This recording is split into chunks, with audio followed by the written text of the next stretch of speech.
chegamos mais um fim aqui de uma dessas caminhadas, explorando muitas trilhas, entendeu? Passamos ali por Penedo, Visconde de Mauá, Maringá, adentramos o Maromba, no pico mais alto aí, ó, Véu da Noiva aqui, ó, a última cachoeira. Repare, aqui não tem mais nada, é o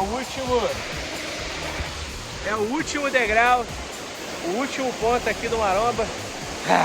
Aquele 1,5 km, já tava um tempo sem fazer a caminhada, mas aí, ó, valeu cada segundo.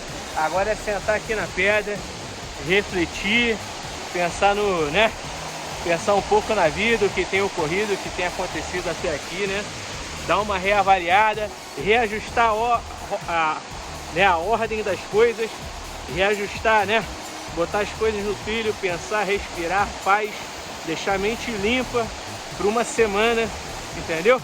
Que está por vir aqui em comemoração ao dia do meu aniversário, que se dá amanhã.